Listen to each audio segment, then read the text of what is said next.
Welcome back student, myself KK Misra. Today we are going to discuss very interesting topic, relation and function. This topic is very important to the point of any examination.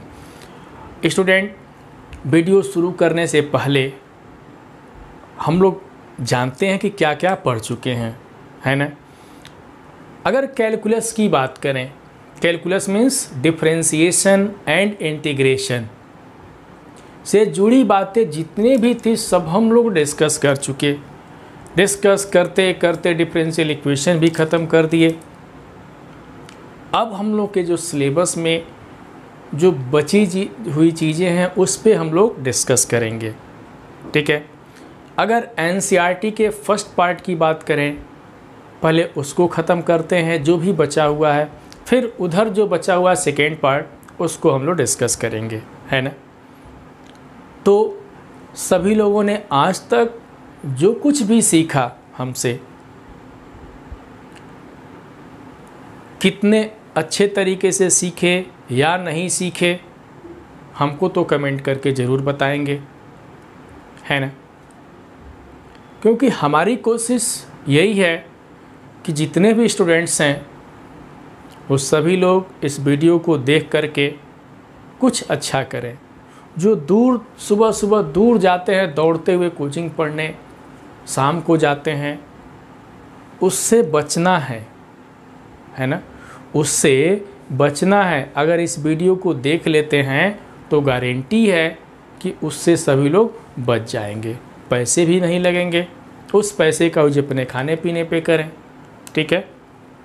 School का फ़ी भी भर सकते हैं। तो चलिए हम शुरुआत करते हैं। बहुत ही बेहतरीन टॉपिक है आज का, वो है रिलेशन एंड फंक्शन। तो रिलेशन, पहले हम लोग रिलेशन पढ़ेंगे फिर फंक्शन पढ़ेंगे कि रिलेशन क्या होता है। रिलेशन पढ़ने के बाद फंक्शन के बारे में डिस्कशन करेंगे।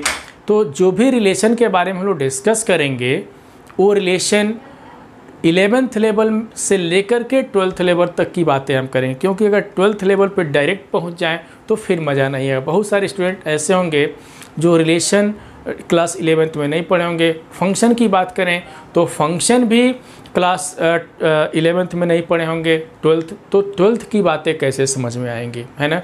तो इसको हम 11th 12th कंबाइन कर लेकर के चलना है और देखेंगे कि फंक्शन को सभी लोग, जब जो ही मेरा रिलेशन फंक्शन ख़त्म हो जाएगा तो फंक्शन को सभी लोग ऐसे चिटकियों में क्या कर देंगे, मसल देंगे। इतना कॉन्फिडेंस के साथ हम बोल रहे हैं। तो चलिए सबसे पहले शुरुआत करते हैं। यहाँ पे देखेंगे कि रिलेशन एंड फंक्शन तो टॉपिक है। हमको सबसे पहले हम लोग यहाँ पे डिस्कस करेंगे रिलेशन कि व्हाट इज रिलेशन। तो देखेंगे यहाँ पे अभी हम बोले हैं कि रिलेशन हम लोग डिस्कस करेंगे यहाँ पे, ठीक है। और रिलेशन का मतलब सभी लोग जानते हैं कि क्या, हिंदी में उसको बोलते हैं संबंध, ठीक है। यहाँ पे संबंध बोला जाता है, ठीक है। हिंदी अगर गलत हो तो भाई माफ़ी चाहता हूँ। तो रिलेशन मीन्स होता है संबंध, ठीक है। तो संबंध किससे, हमारा और आपसे नहीं ना। इंसानी संबंध तो सभी लोग जानते हैं, इंसानी संबंध तो सभी लोग जानते हैं, लेकिन यहाँ पे जो हमको डिस्कस करना है वो नंबर सिस्टम से डिस्कशन करना है कि नंबर में क्या संबंध होता है, ठीक है। आई बात समझ में। अब देखें, अगर इस रिलेशन को पढ़ना है तो रिलेशन से जुड़ी बातें हम लोगों को सबसे पहले पढ़ना होगा, वो यहाँ पे है। डायरेक्ट हम रिलेशन नहीं पढ़ सकते, ठीक है। तो रिलेशन पढ़ने से पहले ये जानना होगा कि ऑर्डर पेयर क्या होता है, कार्टेशियन प्रोडक्ट क्या होता है। जब ऑर्डर पेयर जानेंगे, कार्टेशियन प्रोडक्ट जानेंगे, तब जा कर के हम यहाँ पे रिलेशन को डिफाइन करेंगे। तो चलिए हम शुरुआत करते हैं, ठीक है। तो यहाँ पे हम लोग शुरुआत करेंगे ऑर्डर पेयर, ठीक है। स्टूडेंट सभी लोग क्लास 11th में सेट थ्योरी पढ़े होंगे, है ना। क्लास 11th में पढ़े होंगे, सेट थ्योरी पढ़े होंगे, है ना। पहले सेट थ्योरी पढ़े होंगे, देन रिलेशन फंक्शन पढ़े होंगे क्लास 11th में। तो सेट थ्योरी में क्या सभी लोगों ने पढ़ा होगा कि किसी भी सेट को हम एक सर्कल से रिप्रेजेंट करते हैं, या ठीक है, किसी भी सेट को सपोज कर लें कि दो सेट है ए और बी, तो सेट है तो सर्कल से रिप्रेजेंट किया जाएगा, और यूनिवर्सल सेट है जो सबका बाप, अगर यूनिवर्सल सेट है तो इसको रेक्टेंगल से रिप्रेजेंट करते हैं, रेक्टेंगल से, ठीक है। तो हम यहाँ पे ऑर्डर पेयर को अब हम डिफाइन करेंगे कैसे, तो समझेंगे। यहाँ पे ऑर्डर पेयर को हम डिफाइन करने चल रहे हैं। मान के चल रहे हैं कि दो सेट हम ले रहे हैं, समझेंगे, ब्रीफिंग कर रहे हैं। यहाँ पे दो सेट हम ले रहे हैं, एक सेट हमारा ए है, समझेंगे, एक सेट ए है और दूसरा सेट हमारा क्या है यहाँ पे बी है। दो सेट हम लिए ए और बी, दोनों कैसा सेट है, फाइनाइट सेट है, यहाँ पे नॉन एम्प्टी सेट है। दोनों कैसा सेट है, यहाँ पे क्या कह सकते हैं कि नॉन एम्प्टी सेट है। नॉन एम्प्टी सेट का मतलब क्या, A and B contain at least one element, ठीक है। तो दो सेट है, नॉन एम्प्टी सेट है। अगर इस सेट ए का हम एक एलिमेंट हम स्मॉल ए ले लिए और बी का एक एलिमेंट हम क्या ले लिए, स्मॉल बी ले लिए, समझेंगे। सेट ए का एक एलिमेंट स्मॉल ए लिए और सेट बी का एक एलिमेंट हम स्मॉल बी ले लिए, और इस नंबर्स को जो ए और बी जो दोनों मिला है, अगर हम इसको इस तरीके से लिख दें कि ए कामा बी, और सिंबल देखें या स्मॉल ब्रैकेट में ए कामा बी, तो यह जो लिखने का जो ढंग है ना स्मॉल ब्रैकेट में या इस तरीके से, इसी को बोलते हैं order pair of, order pair बोलते हैं। क्या बोलते हैं, ऑर्डर पेयर बोलते हैं। जहाँ पे ए किसका एलिमेंट होगा, कैपिटल ए का, और बी किसका एलिमेंट होगा, कैपिटल बी का। तो यह जो लिखने का जो तरीका हम बताए कि स्मॉल ब्रैकेट में दो एलिमेंट को हम ऐसे लिख सकते हैं, ए कामा के फॉर्म में लिख सकते हैं, ए कामा बी, तो इसी को हम क्या बोलते हैं, ऑर्डर पेयर बोलते हैं। तो जब हम ऑर्डर पेयर की बात किए तो यहाँ पे क्या, यहाँ पे इससे खास जुड़ी बातें क्या हमको मेरे सामने आई कि जब भी हम ऑर्डर पेयर की बात करेंगे तो एक हम सेट की भी बात करेंगे। देखें ना, जब हम ऑर्डर पेयर की बात करेंगे तो हम किसकी बात करेंगे, सेट की बात करेंगे, ठीक है। तो सेट से हम एलिमेंट्स निकाले और उस एलिमेंट को हम इस तरीके से लिख दिए। इस तरीके से लिखना ही हमारा क्या कहलाता है, ऑर्डर पेयर कहलाता है, ठीक है। अब ऑर्डर पेयर से जुड़ी खास बातें क्या देखना है कि order pair is a not set. Order pair हमारा सेट नहीं होता है, ध्यान देंगे। इससे जुड़ी बातें हम लोगों को क्या मिला है यहाँ पे, समझेंगे। यहाँ पे ordered pair is not set. Order pair, ये जो ऑर्डर पेयर में लिखा गया है वो सेट नहीं है। क्वेश्चन उठता है क्यों, वाई, गिव द रीजन, ये क्यों ऐसा। तो चलिए समझाते हैं। सभी लोगों ने सेट के बारे में डिस्कस तो किया ही हुआ। सेट को रिप्रेजेंट करने का जो सेट को जिस ब्रैकेट से रिप्रेजेंट किया जाता है वो ब्रैकेट को करली ब्रैकेट बोलते हैं, ठीक है। वो ब्रैकेट हमारा क्या होता है, करली ब्रैकेट होता है, करली ब्रैकेट होता है। करली ब्रैकेट हमको बनाने भाई नहीं आता, इस तरीके से सांप चला दो, इस तरीके से करली ब्रैकेट होता है, ठीक है। अगर हम करली ब्रैकेट में यही बात लिख देते, अगर लिख देते कि ए कामा बी और करली ब्रैकेट में लिख देते, तो यह ऑर्डर पेयर नहीं बनता, यह ऑर्डर पेयर नहीं बनता, क्योंकि करली ब्रैकेट का यूज हम सेट के लिए करते हैं। तो करली ब्रैकेट में अगर हम लिख देते हैं तो यह हमारा सेट रिप्रेजेंट करेगा जिसमें कितने एलिमेंट हैं, दो एलिमेंट है। लेकिन अगर करली ब्रैकेट के जगह पे हम स्मॉल ब्रैकेट का यूज कर देंगे या इस तरीके से ब्रैकेट का यूज कर देते हैं तो यह सेट रिप्रेजेंट नहीं करता है। उस केस में यह क्या रिप्रेजेंट करता है, ऑर्डर्ड पेयर रिप्रेजेंट करता है, ऑर्डर पेयर रिप्रेजेंट करता है। ये बात समझ में।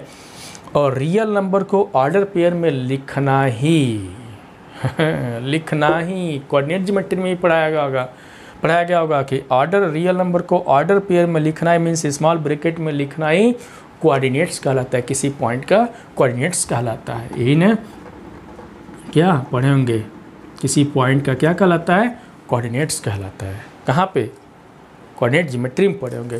तो खैर ये तो ऑर्डर पेयर की हम बातें कर लिए। ऑर्डर पेयर से जुड़ी खास बातें क्या थी कि order pair is not set.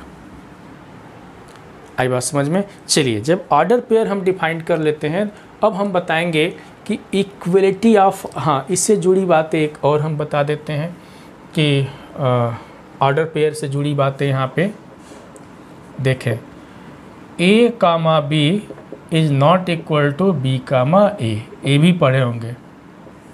Means जो ऑर्डर पेयर होता है ना, वो कॉम्यूटेटिव लॉ को सेटिस्फाई नहीं करता है। आई बात समझ में? जो ऑर्डर पेयर होता है ना, ये कॉम्यूटेटिव लॉ को सेटिस्फाई नहीं करता है। ऑर्डर पेयर जो नॉट कॉम्यूटेटिव लॉ पढ़े ही होंगे,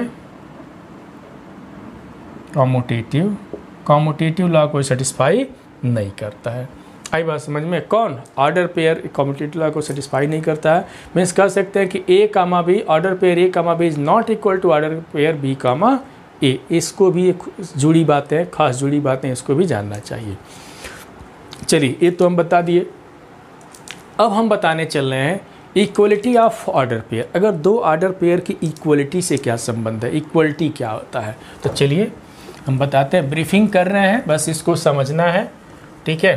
क्योंकि तभी तो हम पहुंचेंगे, क्योंकि 11th और 12th में जो लोग नहीं पढ़े होंगे, सॉरी 12th में नहीं 11th में, वो भी पढ़ लेंगे, ठीक है? या जो हो सकता है कि जो लोग पढ़े होंगे अच्छे से समझे नहीं होंगे, तो उनके लिए बेहतर ही होगा। अब देखें, यहाँ पे इक्वलिटी ऑफ ऑर्डर पेयर की बात करते हैं। जो नेक्स्ट टॉपिक है वो क्या है? इक्वलिटी ऑफ ऑर्डर्ड पेयर, ठीक है? Equality of ordered pairs. Equality of order pairs का मतलब भैया क्या होता है, समझें कि अगर दो ऑर्डर पेयर हम ले लें, देखेंगे यहाँ पे ब्रीफिंग यहाँ पे भी करें कि दो ऑर्डर पेयर हम ले लिए, A comma B and C comma D. हम दो ऑर्डर पेयर ले लिए, ठीक है? जब हम दो ऑर्डर पेयर ले लिए और अगर इसके इक्वलिटी की बात करेंगे, तो A comma B is equal to C comma D. अगर दो ऑर्डर पेयर इक्वल है, तो यहाँ से हमको क्या मिलेगा? इम्प्लाइज फर्स्ट के इक्वल होगा एंड जो सेकेंड होगा वो सेकेंड के इक्वल होगा। ध्यान देंगे, मीन्स अगर दो ऑर्डर पेयर इक्वल हैं तो फर्स्ट के इक्वल एंड सेकेंड के इक्वल, तो इसको बोलते हैं इक्वलिटी ऑफ ऑर्डर पेयर। और रही बात इससे जो भी बातें मिलती हैं हम लोगों को यहाँ से, जैसे मान लें अगर इससे क्वेश्चन अगर करना हो, ठीक है, तो देख लेते हैं। मेरे पास क्वेश्चन तो नहीं होगा, ठीक है? खैर क्वेश्चन तो सभी लोग पढ़े ही होंगे, 11th में पढ़े ही होंगे। बस यहाँ पे ब्रीफिंग हम कर रहे हैं ना, ब्रीफिंग कर रहे हैं, समझा रहे हैं कि अगर दो ऑर्डर पेयर ले लेते हैं, अगर दोनों इक्वल हैं तो फर्स्ट के इक्वल एंड सेकेंड के इक्वल होता है, ठीक है? या हम ऐसे कह सकते हैं कि कोई भी दो ऑर्डर ले लें, दो ऑर्डर पेयर ले लें, A1 B1, ऐसे समझ लेते हैं कि A1 B1 and A2 B2 दो ऑर्डर पेयर है, और दोनों को अगर हम इक्वल कर दें तो A1 B1 इक्वल टू क्या? A2 B2। अगर दो ऑर्डर पेयर इक्वल तो पहला पहले की इक्वल होगा, तो A1 equal to A2 and B1 equal to B2। ये सारी चीज़ें जानना चाहिए। तो ये तो ऑर्डर पेयर की बातें आ गई, इक्वलिटी ऑफ ऑर्डर पेयर की बातें आ गई। जब हम इक्वलिटी की बातें कर लेते हैं, तो नेक्स्ट जो हम लोगों को डिस्कस करना है वो क्या करना है यहाँ पे। अब देखें, यहाँ पे बता दिए कि यहाँ पे जो ऑर्डर पेयर होता है, order pair is not commutative law. Order pair commutative law को होल्ड नहीं करता, जो बताया कि ये है ना। देखें, इसके बाद जो नेक्स्ट हम लोग को डिस्कस करना है, कार्टेशियन प्रोडक्ट ऑफ सेट्स के बारे में डिस्कस करना है। देखें, तो नेक्स्ट हम लोग को डिस्कस करना है वो क्या है यहाँ पे? कार्टेशियन प्रोडक्ट ऑफ सेट्स, ठीक है? कार्टेशियन प्रोडक्ट ऑफ सेट्स के बारे में हमको डिस्कस करना है। तो कार्टेशियन प्रोडक्ट ऑफ सेट्स के बारे में अगर हम लोग डिस्कस करते हैं, तो चलिए पहले दो सेट के बारे में डिस्कस करेंगे, फिर तीन सेट के बारे में डिस्कस करेंगे। अगर n सेट हो जाए तो सबके बारे में हम लोग यहाँ पर डिस्कशन करेंगे। बिल्कुल घबराएंगे नहीं, बहुत ही खूबसूरत सा टॉपिक हम लोग डिस्कस कर रहे हैं। Cartesian product of sets. ये भी क्लास 11th का ही है, ब्रीफिंग कर रहे हैं तो सबको समझा दे रहे हैं, बहुत ज़्यादा इसमें लिखने की ज़रूरत हमको नहीं। तो सबसे पहले फर्स्ट हम लोग को क्या डिस्कस करना है, देखेंगे यहाँ पे कार्टेशियन प्रोडक्ट, ठीक है, Cartesian product of two sets के बारे में सबसे पहले हम लोग डिस्कस करते हैं। हम दो सेट ले लेते हैं, समझे, दो सेट हम ले लेते हैं यहाँ पे, कोई भी दो सेट सपोज कर लें कि A एंड B यहाँ से आर टू सेट्स, ठीक है, Cartesian product of two sets. अगर हम दो सेट ले लेते हैं तो क्या होता है कार्टेशियन प्रोडक्ट, तो इसके कार्टेशियन प्रोडक्ट्स को डिनोट कैसे करते हैं, इसको कैसे डिनोट करते हैं यहाँ पे, ठीक है, डिनोटेड बाय किससे, A क्रॉस B से, क्या पढ़ते हैं, A multiplied by B, A cross B पढ़ते हैं, ठीक है। तो Cartesian product of two sets A and B is denoted by A cross B, और एक इसके इक्वल होता है, समझेंगे कि A क्रॉस B, इसके जो मेंबर होते हैं ना, तो कह सकते हैं कि जब हम कार्टेशियन प्रोडक्ट हम डिफाइन कर दिए, A क्रॉस B कह दिए, तो इसके जो मेंबर्स होते हैं ना, तो कार्टेशियन प्रोडक्ट ऑफ सेट, लेकिन किसका सेट, एक सेट रिप्रेजेंट कर, लेकिन किसका, collection of all order pair. A cross B is the set of collection of all order pair, A cross B is set of collection, समझेंगे, collection of all order pair. बहुत interesting चीज़ बताए हैं, all order pair, यहाँ पे all ordered pair, ठीक है। इसका मतलब क्या कि A और B कोई दो सेट है, तो इसके कार्टेशियन प्रोडक्ट को किससे डिनोट करते हैं, A क्रॉस B से, और A क्रॉस B होता है क्या है कि A cross B is the set of collection of all order pair. इसका मतलब क्या कि A cross B equal to, किस तरीके से इसके मेंबर होते हैं, कर्ली ब्रैकेट में लिख रहे हैं, कर्ली ब्रैकेट मीन्स सेट में लिखने चल रहे हैं, क्या होता है कि order pair of AB such that A belongs to capital A and B belongs to capital B। ये बातें होती हैं ऑर्डर यहाँ से कार्टेशियन प्रोडक्ट की। A Cartesian product B means A cross B equal to order pair of AB such that A belongs to A and B belongs to B। तो यहाँ पे खास बात है, सभी लोगों ने देखा होगा कि यहाँ पे A क्रॉस B क्या रिप्रेजेंट कर रहा है, एक सेट रिप्रेजेंट कर रहा है, क्यों, क्योंकि इसको मेंबर्स को हम कर्ली ब्रैकेट में ही लिखे गए हैं। और क्वेश्चन अराइज होता है, अगर कोई पूछ दे कि यहाँ पे कोई पूछ दे कि जो कार्टेशियन प्रोडक्ट है उसके मेंबर कैसे होते हैं, तो उसके मेंबर भी ऑर्डर पेयर में आ रहे हैं ना, इसके मेंबर जो भी होंगे किस तरीके से होंगे, ऑर्डर पेयर में मिलते हैं ना। तो बहुत अच्छी बात है यहाँ पे, ठीक है। इससे जुड़ी खास बात एक और समझ लें नोट में कि अगर B क्रॉस A लिखा जाए, उल्टा कर दिया जाए, तो यहाँ पे ऑर्डर पेयर BA हो जाएगा, ठीक है, BA। और किस तरीके से यहाँ पे B belongs to capital B, या यहाँ पे देख सकते हैं कि A belongs to capital A and B belongs to capital B, ठीक है। तो और इससे भी जुड़ी बातें दोनों से कि A cross B is not equal to B cross A, ठीक है। सभी लोगों ने क्वेश्चन उठाया होगा कि वाई, सभी लोगों ने क्वेश्चन उठाई होगा यहाँ पे वाई, कि A cross B is not equal to B cross A, Y.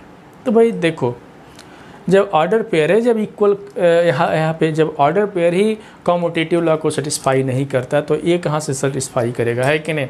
अभी हम बताए हैं कि order pair is not commutative law. जो ऑर्डर पेयर होता है यहाँ पे, ठीक है, जो ऑर्डर्ड पेयर होता है, हम पहले ही बता दिए हैं कि ordered pair is not satisfy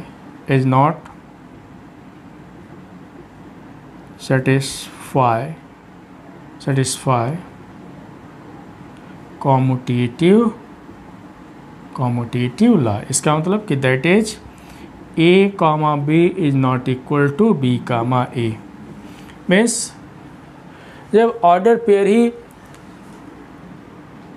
SA है, ठीक है, जब ऑर्डर पेयर ही कॉम्यूटेटिव लॉ को जब सेटिस्फाई नहीं करेगा, तो ये बेचारा कार्टेशियन प्रोडक्ट कहाँ से करेगा, क्योंकि भाई कार्टेशियन प्रोडक्ट के अंदर वाली बातें क्या है, कार्टेशियन प्रोडक्ट के मेंबर कैसे होते हैं, आदमी का बच्चा आदमी, तो कार्टेशियन प्रोडक्ट का जो मेंबर होता है ऑर्डर पेयर में होता है, और जब ऑर्डर पेयर कम्यूटेटिव लॉ को सेटिस्फाई नहीं कर रहा तो ये भैया ये कहाँ से करेगा, तो बिल्कुल नहीं करने वाला है। ठीक है, अब देखें इससे जुड़ी बातें यहाँ पे देख लें कि हम तो 2 सेट को लेकर के बता दिए कि 2 सेट में ऐसे हम करते हैं। ठीक है, 2 सेट की बातें तो हम लोग डिस्कस कर ली। अगर मान लो कोई 3 सेट्स दे दे, n सेट्स दे दे, तो हम कैसे करते हैं। ठीक है, तो ये बेसिक कॉन्सेप्ट है, फटाफट इसको कॉपी भी कर सकते हैं या तो अपने दिमाग में रख सकते हैं।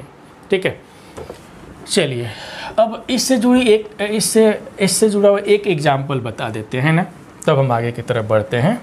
एक कोई एग्जाम्पल बता दिया जाए। ठीक है, चलिए एक एग्जाम्पल हम बता देते हैं। जैसे मान लें अगर एक एग्जाम्पल की हम बात कर लेते हैं, जैसे कह दें कि एक सेट है, उसमें हम कुछ एलिमेंट्स ले लिए, जैसे 1 2 और 3 ले लिए। ठीक है, और एक सेट बी ले लिए, उसमें एलिमेंट हम ले लिए 5, 6 ले लिए। ठीक है, अब हमको क्या फाइंड करना है, ए क्रॉस बी फाइंड करना है, ए क्रॉस बी। तो क्लास 11th में पढ़े होंगे इसको, एरो इसको डायग्राम से भी हम रिप्रेजेंट करते हैं। ठीक है, तो अगर हम इसमें ले लें 1 2 3, इसमें ले लें 5 6, है ना, तो 1 अगर उठाएंगे तो 1 का 5 1 का 6, है ना, ऑर्डर पेयर की बात बोल रहे हैं ना। तो 1 का 5 और 1 का 6, तो देखें 1 से 5 और 1 से 6 ए बन गया कर्ली ब्रैकेट में। फिर 2 से इसी तरीके से 2 से 5 2 से 6, तो कितना होगा 2, 5 और 2, 6। फिर अगर 3 से देखें तो 3 से 5 3 से 6, तो 3, 5, ठीक है, एंड 3, 6। यहाँ पे हम लोगों ने देखा, बहुत इंटरेस्टिंग तरीके से हम लोग डिस्कशन किए, ऑर्डर पेयर की बात यहाँ पे की है कि ए क्रॉस बी अगर दिखाना हो, 2 सेट दिए गए हैं, उसका कार्टेशियन प्रोडक्ट फाइंड करना ए क्रॉस बी, तो हम लोगों ने क्या देखा कि इसके जो भी मेंबर आ रहे हैं, देखें ना, जो भी मेंबर आ रहे हैं, मेंबर कैसे आ रहे हैं, ऑर्डर पेयर में आ रहे हैं कि नहीं, ऑर्डर पेयर में ही तो आ रहे हैं। जैसे फर्स्ट का तो 1 का 1 5 1 6, 2 5 2 6 3 5 एंड 3 6। अब इससे खास जुड़ी बातें एक और बता देते हैं। देखें इससे खास जुड़ी बातें और हम लोगों को क्या डिस्कस करें, ज़रा काउंट करें। यहाँ पे देखें इसमें नंबर ऑफ़ ऑर्डर पेयर कितने आ रहे हैं, 1 2 3 4 5 6 आ रहे हैं, 6 आ रहे हैं। अगर हम यहाँ पे कॉर्डिनल नंबर ऑफ़ ए की बातें करें, सेट थ्योरी में पढ़े हैं, कॉर्डिनल नंबर ऑफ़ ए की बातें करें, तो ए में कुल कितने एलिमेंट हैं, 1 2 3 है, 3 एलिमेंट है। और बी में हम बातें करें, means cardinal number of B की बातें करें, तो 1 2 एलिमेंट है ना। तो अगर हम कह दें कि number of order pair in A cross B, तो कितने होंगे, total number of order pair कितने बनेंगे। तो अगर यहाँ पे कह दें कि number of A cross B equal to number of A into number of B, means cardinal number of B, तो कितना हो गया यहाँ पे 3 × 2, कितना हो गया 6 हो गया। देखें ना कितने हो गए यहाँ पे 6 हो गए। तो यहाँ से एक खास बातें यहाँ पे और हम लोगों को डिस्कस करने को मिल गया कि ए और बी अगर फाइनाइट सेट है, हाँ बहुत देखें एक चीज़ और यहाँ पे समझ लें कि क्या समझना है कि ए और बी जो भी सेट कंसीडर कर रहे हैं, वह सेट अगर फाइनाइट सेट है तो A cross B means Cartesian product भी क्या होगा, फाइनाइट ही होगा। जैसे देखें यहाँ से देख सकते हैं कि ए और बी में हम फाइनाइट नंबर लेके चले हैं, ए में कार्डिनल नंबर ऑफ ए में कुल कितने हैं 3 है, और बी में कुल कितने हैं 2 हैं, तो दोनों का कार्टेशियन प्रोडक्ट निकाले यहाँ पे तो कितना मिला 6, तो 6 भी तो एक फाइनाइट है। तो इससे जुड़ी बातें हम लोगों ने क्या सीखा कि अगर ए और बी फाइनाइट है तो ए कामा बी ऐसे समझें कि फाइनाइट सेट है, ठीक है, तो ए क्रॉस बी भी क्या मिलेगा हमको, फाइनाइट सेट ही मिलेगा। ठीक है, ये जुड़ी बातें इससे सीख लिए कि ए और बी अगर फाइनाइट सेट है तो ए क्रॉस बी भी क्या होगा, फाइनाइट सेट मिलेगा। और नंबर ऑफ़ ऑर्डर पेयर कितने मिलेंगे, तो नंबर ऑफ़ ऑर्डर पेयर कुल कितने मिलेंगे, तो देख सकते हैं यहाँ पे ये जुड़ी बातें हैं, खास बातें हैं यहाँ पे। सेकंड क्या, जो नंबर ऑफ ऑर्डर पेयर की बात अगर करें, सपोज कर लें कि देखेंगे यहाँ पे एक कोई सेट है, इसमें कितने एलिमेंट हैं p, और दूसरा सेट है इसमें कितने एलिमेंट हैं q। तो और यहाँ पे नंबर ऑफ ऑर्डर पेयर कितने हो जाएंगे, तो total number of order pair यहाँ पे, तो total number of ordered pair, ठीक है, कितने हो जाएंगे p into Q, p into Q. जैसे कि एग्जाम्पल से समझा दें, और total number of order pair की बात आती है तो इसका मतलब क्या कि यहाँ पे cardinal number of a cross b की बातें आती है, समझेंगे। इसका मतलब क्या होता है, cardinal number of a cross b की बातें आती है। Cardinal number of a cross b कितना हो जाएगा, p इंटू क्यू, कितना हो जाएगा यहाँ पे p इंटू क्यू की बातें आती है, जैसे कि एग्जाम्पल पे हम लोग समझें। तो यहाँ से देखें, जो ही एग्जाम्पल बताए तो इससे खास बातें हम लोग डिस्कशन भी कर लिए कि a और b अगर फाइनाइट है तो इसके कार्टेशियन प्रोडक्ट अगर निकालते तो भी क्या होगा, फाइनाइट होगा, और किसके इक्वल होगा, cardinal number of a into cardinal number of b के इक्वल होगा। आई बात समझ में, तो एग्जाम्पल से क्लियर भी हो गया साथ ही साथ, ठीक है। हाँ, अब इससे जुड़ी खास बात एक और हम बता देते हैं, यहाँ पे देखेंगे, इससे जुड़ी एक खास बात और बता देते हैं, यहाँ पे समझेंगे। ये स्टार करके बता दे रहे हैं कि देखें a और b तो फाइनाइट हो गया, तो कार्टेशियन प्रोडक्ट भी फाइनाइट हो गया। अगर a और b में से कोई भी अगर इनफाइनाइट हो जाए, if a either b are finite, देखेंगे if a either b are infinite set, समझेंगे, infinite set, if A either B are infinite set, तो यहाँ से 100% है कि a cross b is also infinite set. आई बात समझ में। बहुत इंटरेस्टिंग चीज़ है कि अगर a और b में से कोई भी अगर एक इनफाइनाइट सेट मिलता है, मतलब a और b के जो कार्डिनल नंबर हम काउंट नहीं कर सकते हैं तो इनफाइनाइट हो जाएगा। इसमें से कोई दो सेट में से कोई भी अगर एक इनफाइनाइट मिल जाता है तो इसके जो कार्टेशियन प्रोडक्ट में जो मेंबर आएंगे वो भी क्या होंगे, ये भी हम काउंट नहीं कर सकते, ये भी कैसा होगा, इनफाइनाइट सेट होगा। तो इससे जुड़ी बातें हम लोग डिस्कशन यहाँ पे कर लिए। देखें, ये तो हम 2 सेट की बातें की हैं, इसी तरीके से 3 सेट हो जाए, 4 सेट हो जाए, 10 सेट हो जाए तो हम क्या करेंगे, ठीक है। चलिए इसको फटाफट नोट करिए। हम यहाँ पे 3 सेट्स के बारे में डिस्कस कर लेते हैं यहाँ पे, ठीक है। कार्टेशियन प्रोडक्ट ऑफ 3 सेट्स, ठीक है। देखें, बहुत ही बेहतरीन तरीके से हम लोग डिस्कस यहाँ पे कर रहे हैं। बस मेरे साथ अंत तक बने रहिए और मज़ा लेते रहिए, ठीक है। बहुत ही मज़ा आएगा, बहुत ही मज़ा आएगा, ठीक है। अगर यहाँ पे हम नेक्स्ट जो टॉपिक डिस्कस करें, कार्टेशियन प्रोडक्ट ऑफ 3 सेट्स की बात अगर डिस्कस करते हैं यहाँ पे, ठीक है। ये सेकेंड टॉपिक क्या यहाँ पे समझेंगे बहुत ही बेहतरीन तरीके से। कार्टेशियन प्रोडक्ट ऑफ हम 3 सेट्स की बातें यहाँ पे करेंगे, 3 सेट्स, ठीक है। सपोज कर लें कि यहाँ पे 3 हम सेट्स कंसीडर कर ले रहे, ठीक है। एक को A, B एंड C और 3 सेट्स, और भी कैसा सेट हम ले रहे हैं, फाइनाइट ले रहे हैं, ठीक है। A, B and C are 3 sets, 3 finite set हम बातें कर ले रहे हैं, ठीक है, फाइनाइट सेट्स। देन अगर हम सबका कार्टेशियन प्रोडक्ट निकालें, A cross B cross C अगर निकाला जाए तो किसके इक्वल होगा, समझेंगे। A comma B comma C order pair में लिखा जाएगा यहाँ पे इस तरीके से, ठीक है।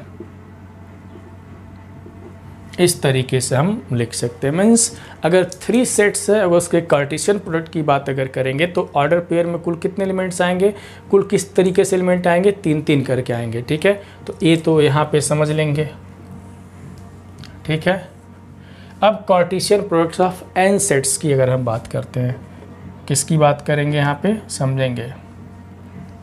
Cartesian product of n sets की अगर हम बात कर लेते हैं, ठीक है, तो क्या करेंगे, देखें n सेट्स हम बात कर लेते हैं यहाँ पे। देखें मान लें कि A1 A2 A3 and so on AN are n finite set और n फाइनाइट सेट्स। देन समझेंगे तो यहाँ पे अगर इसका कार्टेशियन प्रोडक्ट निकाला जाए तो A1 cross A2 cross A3 and so on cross AN तो किसके इक्वल हो जाएगा, तो करली ब्रैकेट में लिखेंगे, क्या लिखेंगे, A1 कामा A2, देखेंगे A1 comma A2 comma A3 and so on comma AN, ठीक है। सच दैट क्या होगा यहाँ से A1 capital A1 A2 capital A2 like this and AN किसके लिए होगा, कैपिटल AN के लिए। तो देखें ना यहाँ पे, तो इस तरीके से तो जितने भी यहाँ पे इससे जुड़ी खास बातें क्या है कि जितने भी हम सेट कंसीडर करेंगे उसके ऑर्डर पेयर में उतने ही एलिमेंट्स मिलेंगे। 3 है तो ऑर्डर पेयर में 3 एलिमेंट मिलेंगे, n सेट है तो ऑर्डर पेयर में कितने मिलेंगे, n का मिलेगा। यहाँ पे n यहाँ पे n सेट का एलिमेंट्स हम लेकर के चलेंगे, ठीक है। तो देखें यहाँ पे जो कुछ भी हम लोगों ने सीखा तो यहाँ से तो क्या हम लोगों ने डिस्कस किया कि कार्टेशियन प्रोडक्ट के बारे में चले गए, 2 सेट्स के बारे में चले गए, 3 सेट्स के बारे में जान गए, n सेट्स के बारे में यहाँ पे जान गए, ठीक है। अब ज़रा समझें यहाँ पे इससे जुड़ी कुछ खास बातें और बता देते हैं यहीं पे कि नोट में समझेंगे कि इससे जुड़ी खास बातें क्या हैं। देखिए सब कुछ जानना चाहिए। अगर हम लिख दें यहाँ पे कि A comma B belongs to A cross B, ऐसे भी समझना चाहिए, जैसे सेट में पढ़े होंगे सभी लोग कि A comma B belongs to A cross B, ये क्या शो कर रहा है, तो इम्प्लाइज ये क्या शो कर रहा है कि A जो होगा कैपिटल A से होगा और B किस से होगा, कैपिटल B से होगा। अगर हम एग्जाम्पल के तौर पे अगर बता दें, कह दें कि -1 comma 0 belongs to A cross A, चाहे A क्रॉस B लिख देते हैं, तो इसका क्या मतलब हुआ, इसका मतलब हुआ कि -1 पहले का है मीन्स A का है और 0 किसका है, B का है। तो इससे जुड़ी खास बातें हैं, ठीक है। चलिए अब हम फटाफट डिफाइन करने चलते हैं। तो ये तो हम लोगों ने सीखा कि ऑर्डर पेयर क्या होता है, कार्टेशियन प्रोडक्ट क्या होता है, और जब ऑर्डर और कार्टेशियन दोनों जान गए तब यहाँ पे हम रिलेशन डिफाइन करेंगे। तो चलिए अब हम डिफाइन करने चल रहे हैं कि रिलेशन क्या होता है, ठीक है। फटाफट हम लोग यहाँ पर डिफाइन करते हैं, ठीक है। नेक्स्ट हम लोग डिस्कस करने चले हैं कि रिलेशन, व्हाट इज रिलेशन, ठीक है। यहाँ पे समझेंगे। नेक्स्ट हम लोग जो डिफाइन करने चल रहे हैं उसका नाम है रिलेशन, ठीक है। देखें रिलेशन क्या होता है, ठीक है। तो रिलेशन में ज़रा समझेंगे। अगर हम 2 सेट कंसीडर कर ले रहे हैं, 2 सेट हम ले रहे हैं, एक सेट A है और एक सेट क्या है यहाँ पे B है, 2 सेट हम कंसीडर कर रहे हैं। आई बात समझ में। A and B are 2 sets, then the relation or from A to B is a subset of, ऐसे लिख दे रहे हैं यहाँ से, let A and B be 2 sets,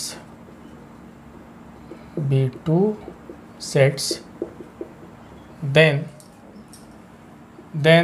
a relation,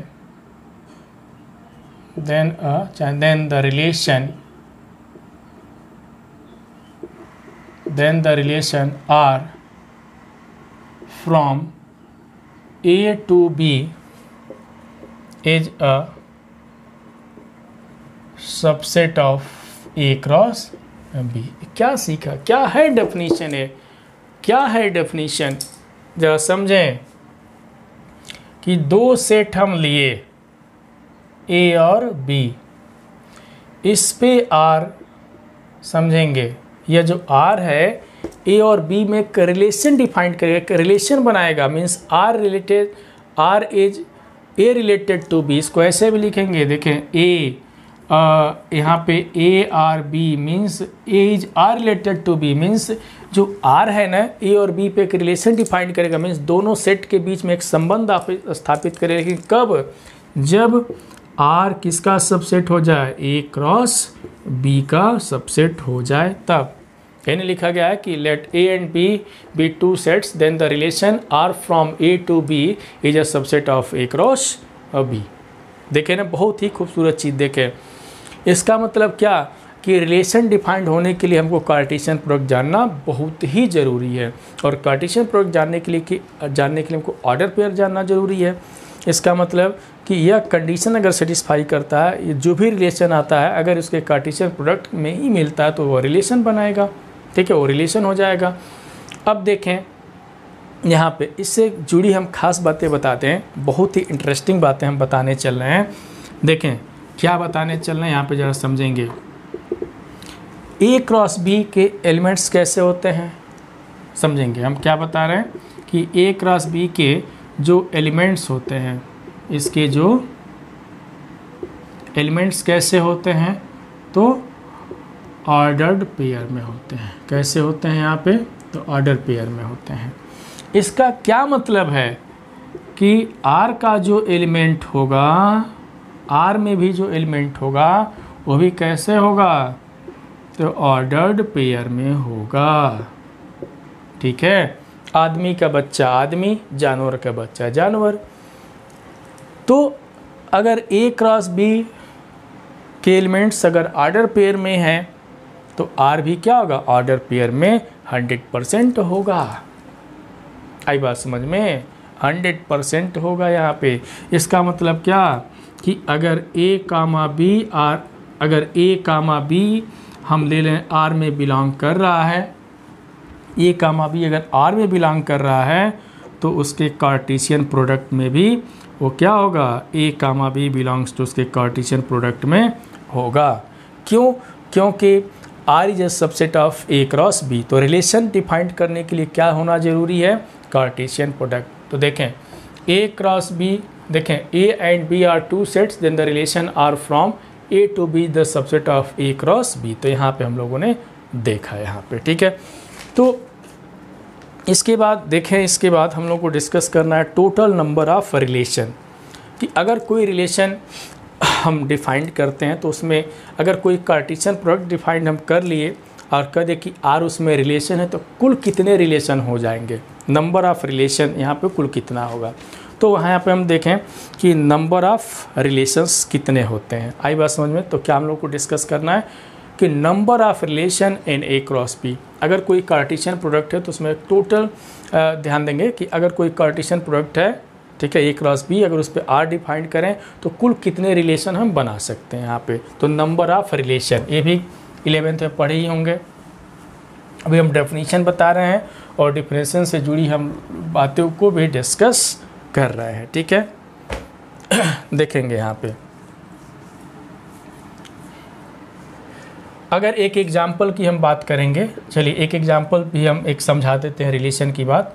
देखिए मान लें कि एक हम सेट कंसीडर कर लिए, समझेंगे 1 2 एंड 3 कंसीडर कर लिए, ठीक है, 1 2 3 कंसीडर कर लिए।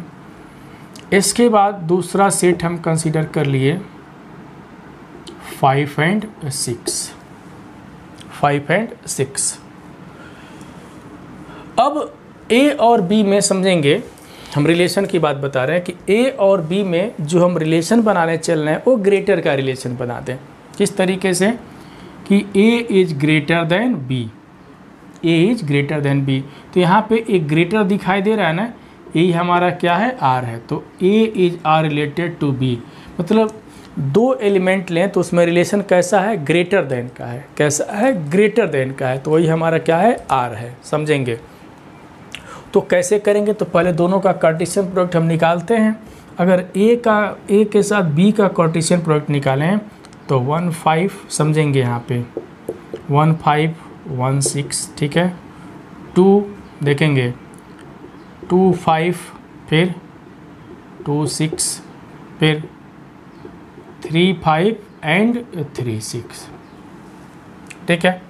यहाँ पे हम क्या किए? ग्रेटर का देखें ना, ग्रेटर का यहाँ पे हम रिलेशन बनाए, बहुत इंटरेस्टिंग चीज़ है। क्या किसका बनाया है? ग्रेटर का रिलेशन बनाए हैं।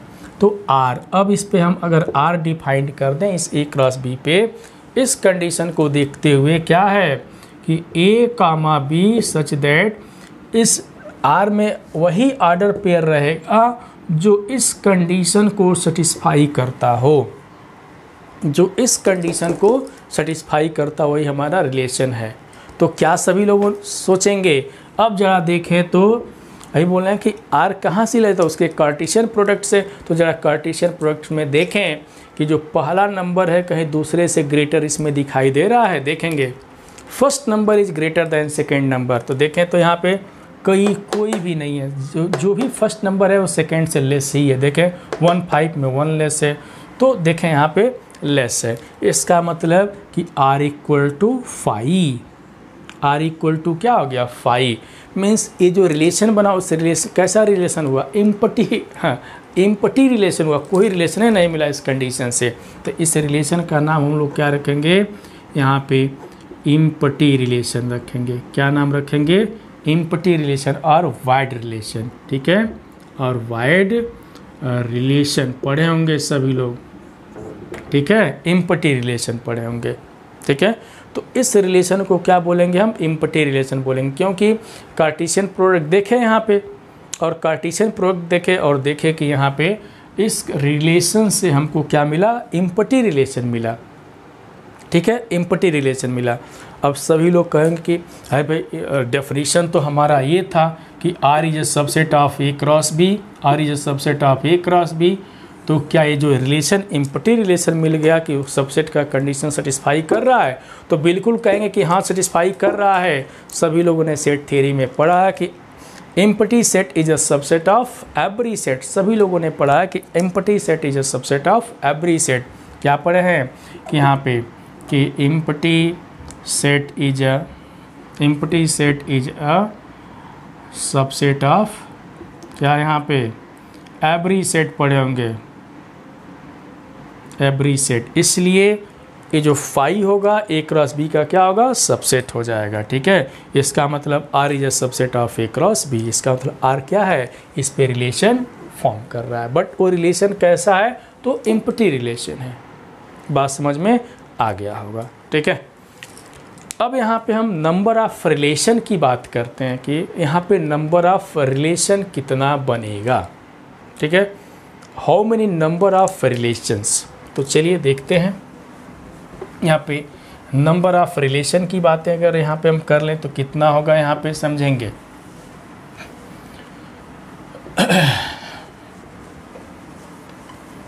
नंबर ऑफ रिलेशन देखेंगे यहाँ पे।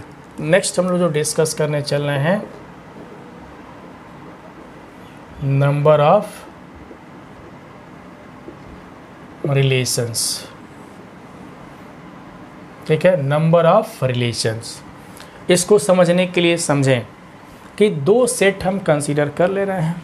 मान के चलें let A and B B two finite sets and n का जो कार्डिनल नंबर है वो कितना है? p है। a का जो कार्डिनल नंबर है और b का जो कार्डिनल नंबर है कितना है? q है। तो number of a cross b कितना होगा? कितना हो जाएगा यहाँ पे? तो देख सकते हैं, समझेंगे हर चीज़ को रीजन के साथ समझेंगे। तो कितना हो गया यहाँ पे? a क्रॉस b हो गया, a क्रॉस b। तो a cross b equal to P Q हो गया। तो यहाँ अगर इसका अगर सबसेट बना लें, ठीक है, इसका अगर सबसेट बना लें तो पढ़े होंगे कि टोटल सबसेट कितना होता है। तो टोटल सबसेट अगर कोई सेट n है, अगर कोई सेट a है और इस a में कितने एलिमेंट हैं? n एलिमेंट हैं, तो इस a का टोटल नंबर ऑफ सबसेट कितना होता है? 2 पावर n पढ़ाया गया होगा। सभी लोग 11th में पढ़े होंगे कि if is the finite set having n elements then total number of subset कितना होगा? 2 power n। Two power n। इसी तरीके से यहाँ पे टोटल नंबर ऑफ रिलेशन की अगर हम बात करते हैं यहाँ पे, तो देयरफॉर यहाँ से टोटल नंबर ऑफ, अगर हम रिलेशन की बात करते हैं तो total number of relation is equal to two power कितना होता है पी क्यू। तो टू पावर कितना हो जाएगा यहाँ पे, टोटल नंबर ऑफ रिलेशन कितना हो जाएगा, टू पावर पी क्यू हो जाएगा। तो इसका मतलब क्या कि कोई भी दो सेट अगर लेते हैं, ठीक है, कोई भी दो सेट अगर ले लेते हैं, अगर दोनों फाइनाइट सेट हैं, ठीक है, तो उसके टोटल नंबर ऑफ रिलेशन कितने हो जाएंगे, टू पावर कितना हो जाएगा पी क्यू। आई बात समझ में, टू पावर कितना हो जाएगा पी क्यू। इस बात को सभी लोग क्या करेंगे, समझेंगे, याद रखेंगे, ठीक है। इसके बाद नेक्स्ट हम लोग को जो डिस्कस करना है, देखेंगे यहाँ पे जो नेक्स्ट हम लोगों को डिस्कस करना है यहाँ पे, तो नेक्स्ट जो हम लोग डिस्कस करेंगे तो कितना अब हम लोग जो डिस्कस करने चले हैं, तो इससे जुड़ी एक खास बातें और हम लिखे हुए हैं उसको ही बता देते हैं कि total number of relation from A to B है। यहाँ पे ये क्या है, total number of relation from A to B, ठीक है। यहाँ पे जो भी हम लोग डिस्कस किए हैं टोटल नंबर ऑफ रिलेशन, देखेंगे यहाँ पे समझेंगे कि दो सेट है, ये ए है और ये क्या है, बी है, ठीक है। तो रिलेशन फ्रॉम किससे है, ए टू बी। तो टोटल नंबर ऑफ रिलेशन हमको जानना है यहाँ पे total number of relation from कितना, ए टू बी, कितना हो जाएगा, टू पावर पी क्यू। देखें ना, तो total number of relation from कितना हो जाएगा, टू पावर पी क्यू। इतना हमको रिलेशन मिल जाएगा, ठीक है। तो यहाँ पे ये तो हम लोग डिस्कस कर लिए कि यहाँ पे total number of relation from कितना है, ए टू बी। देखे डायग्राम से भी हम बना दिए हैं, ठीक है। अब इसके बाद हम जो नेक्स्ट डिस्कस करने चल रहे हैं कि डोमेन एंड रेंज की बातें हम लोग डिस्कस करेंगे, ठीक है। कि domain and range of relation क्या होता है, कि जब भी डोमेन और रेंज की बातें हम लोग करेंगे ना, तो क्या बातें करेंगे यहाँ पे, तो देखें यहाँ पे, चलिए इसको नोट कर लीजिए, हम मिटाते हैं और डोमेन और रेंज की बातें बताते हैं, किससे, रिलेशन से, ठीक है। तो जब भी डोमेन और रेंज की बातें हम लोग करते हैं तो रिलेशन, देखें डोमेन और रेंज की बातें हम दो जगह से करेंगे, एक तो रिलेशन में कर रहे हैं, फंक्शन में भी करेंगे, ठीक है। तो सबसे पहले हम रिलेशन में जानते हैं कि domain and range of relation, बहुत ही सिंपल सा टॉपिक है, क्या है समझेंगे। यहाँ पे डोमेन एंड कितना है, रेंज ऑफ अ रिलेशन। अगर कोई रिलेशन दिया गया हो, ठीक है, तो इसका डोमेन और रेंज कितना होता है। आई बात समझ में, डोमेन और रेंज की बातें हम लोग यहाँ पे करेंगे, ठीक है। मान लें कि कोई रिलेशन दिया गया, समझे शॉर्टकट लिख रहे हैं यहाँ पे, और इसके एलिमेंट कैसे होंगे, ऑर्डर पेयर में होंगे, सच दैट, देखेंगे कितना आप लिख देंगे, सच दैट यहाँ पे कोई रिलेशन है ये, और उसके एलिमेंट यहाँ पे लाइक दिस, इस तरीके से हम लोग लिखें। और इसके डोमेन की बात करेंगे तो क्या हम बात करेंगे, तो डोमेन यहाँ पे देख लेंगे, शॉर्टकट तरीका, domain of relation. Domain of relation कितना होगा यहाँ पे समझेंगे कि domain of relation A such that A comma B belongs to are.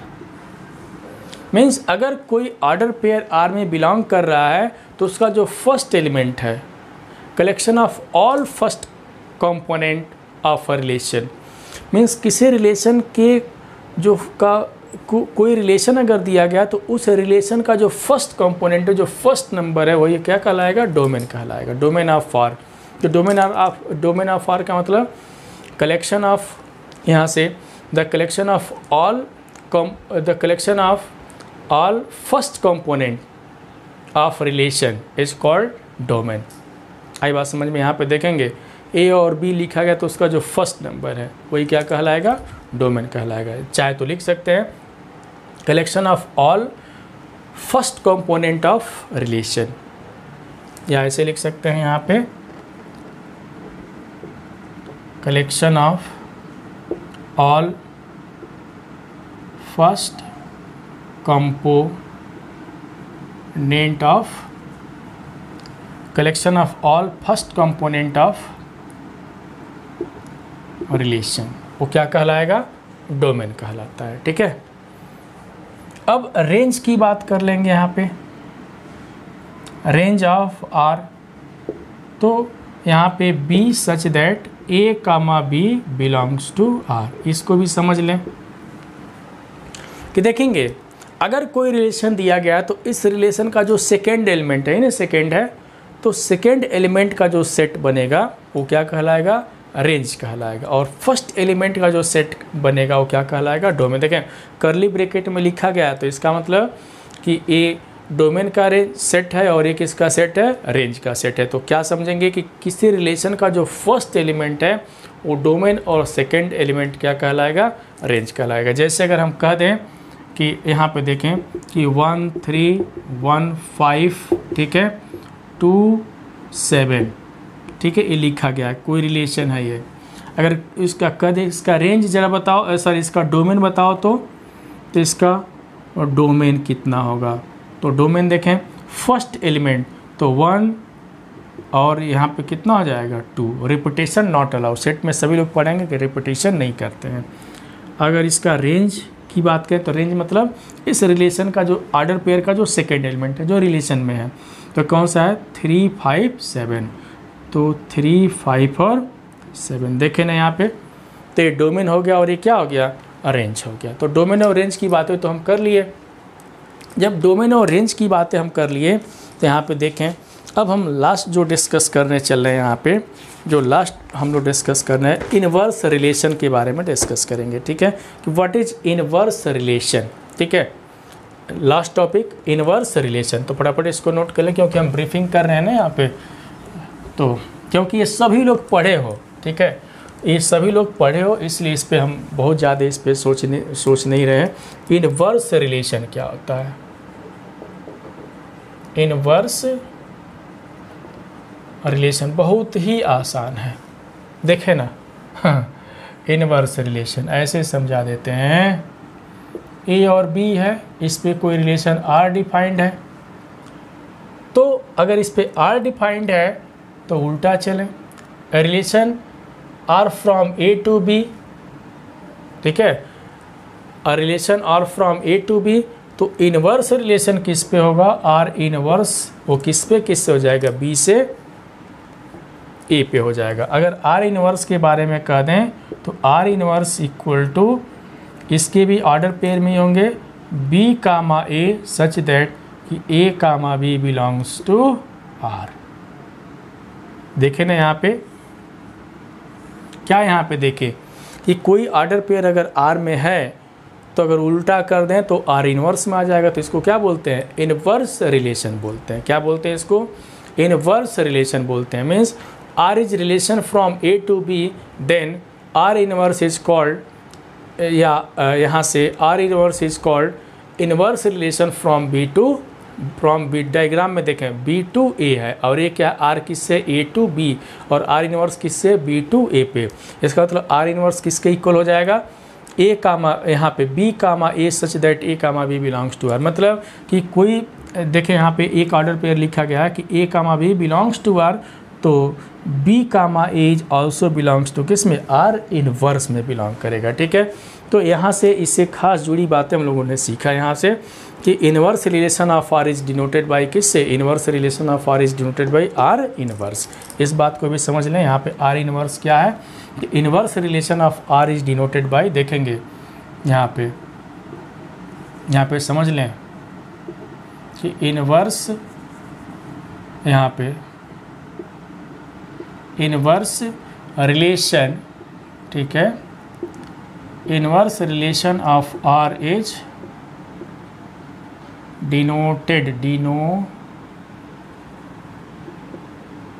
Denoted by किससे? R inverse and defined as, ठीक है, एंड डिफाइंड एज सामने दिखाई दे रहा है, एंड डिफाइंड एज दिस। तो यहाँ से देखें आर इनवर्स के बारे में समझ लिए, ठीक है, कि इनवर्स रिलेशन। तो हम लोग यहाँ पे जो इन्वर्स जो रिलेशन से ऑर्डर पेयर से जुड़ी बातें हम लोग यहाँ पर डिस्कशन किए। अगर एग्जांपल की बात कर लेते हैं, देखें अगर एक एग्जांपल की ही बात अगर हम कर लें, देखें एग्जांपल की बात कर लेते हैं। अगर कोई सेट आर है, ठीक है, और उसमें किस तरीके से मेंबर आ रहे हैं समझेंगे। मान लें 1, 2, 1, 3, 2, 2, 2, 3 लाइक दिस, इस तरीके से अगर आ रहे हैं आर में, तो इसके आर इन्वर्स में तब कैसे आएंगे, उल्टा कर दो। तो 2, 1, 3, 1, 2, 2 का तो उल्टा हो ही जाएगा, ये कितना हो जाएगा 3, 2। देखें ना, तो आर कोई रिलेशन है तो आर इन्वर्स इतना हो गया, है ना। तो बहुत ही इंटरेस्टिंग बात हम लोग आज डिस्कस किए इस वीडियो में। तो स्टूडेंट कैसा लगा आज का वीडियो हमको कमेंट करके ज़रूर बताएंगे, और इससे जुड़ी खास बातें हम लोग डिस्कस करेंगे, लेकिन आज नहीं, नेक्स्ट वीडियो में। तो फिर मिलते हैं, सभी लोग अपना ध्यान देंगे। जय हिंद।